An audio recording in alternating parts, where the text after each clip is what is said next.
By Alex Crawford, special correspondent in Rakhine State. Pope Francis has begun a delicate trip to Myanmar, a country accused of textbook ethnic cleansing against Rohingya Muslims. As the pontiff prepares to meet Myanmar's president, as well as its de facto leader Aung San Suu Kyi, Sky's special correspondent Alex Crawford has gained access to somewhere he will not be allowed to see: a camp where hundreds of Rohingya fear for their lives. Two armed policemen and a plainclothed official barred our way to the Rohingya camp in the southern part of Myanmar's Rakhine state. This is the underbelly of this Buddhist-dominated country which the authorities do not want the Pope to see.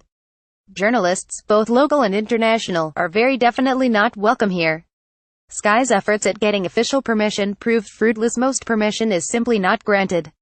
Explained the Rohingya refugee crisis. Rohingya treatment amounts to dehumanizing apartheid. Amnesty report. Image. Aid agencies also find it difficult to access camps where hundreds of Rohingya live. Even aid agencies find it difficult to get access to these areas, which are essentially ghettos.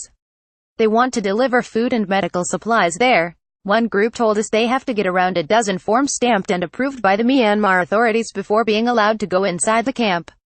The authorities in Myanmar, also known as Burma, cite security as the reason why access is severely restricted. They say the Rohingya are Muslim extremists bent on terror activities. We found an alternative, secret way in to see one camp for ourselves, using a network of Burmese who risk their freedom and who know they face being tortured or beaten for helping us. Inside the camp, we found hundreds of frightened Rohingya Muslims who are outcasts in their own country. They spoke of being denied schooling for their children, of being unable to get jobs, of their every movement being controlled and restricted because they are followers of Islam and belong to an ethnic group describing themselves as Rohingya Muslims. Image. Hundreds of thousands of Rohingya have been forced into Bangladesh. In the eyes of the Myanmar authorities and many of the Buddhist population, they simply don't exist. We were told countless times to stop calling them Rohingya. They are not Rohingya, we were lectured.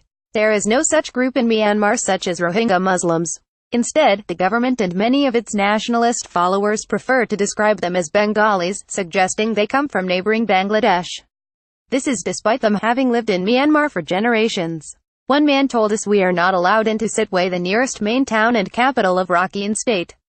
It is not allowed by the government. If we go, we will be killed. Ethnic cleansing. U.S. verdict on violence against Rohingya Muslims. Video. Why the Rohingya crisis is not called genocide. Another told us how he was arrested by police after straying outside to collect firewood.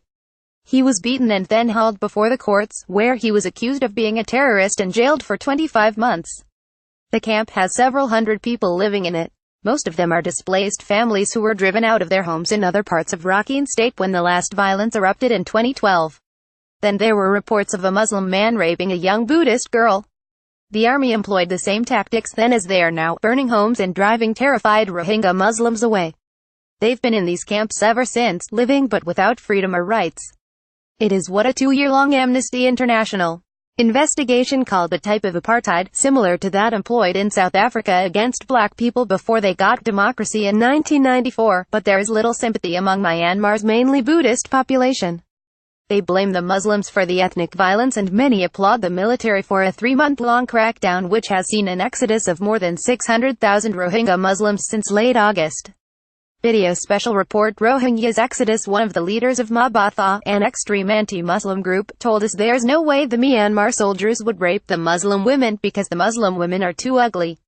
His view was repeated by another senior supporter in an interview done in a different location and entirely separately.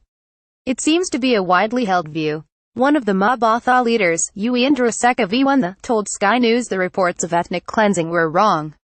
He said that those leaving were not being forced to go but had made the decision to leave themselves.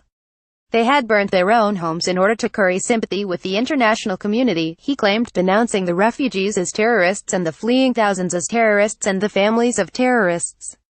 Sky Crew. Harrowing plight of Rohingyas in Myanmar will stay with us. Aung San Suu Kyi stripped of freedom of Oxford over Rohingya violence. Image. Pope Francis is greeted by children at Yangon airport in Myanmar. It is into this toxic mix that Pope Francis enters. Even using the word Rohingya is likely to incur an extreme reaction from Buddhists, who will see the term as offensive and inflammatory. Yet, if the pontiff fails to adequately address the unrest, described by the UN as a textbook example of ethnic cleansing, it will be widely seen as a terrible missed opportunity to speak out for one of the world's most persecuted minorities.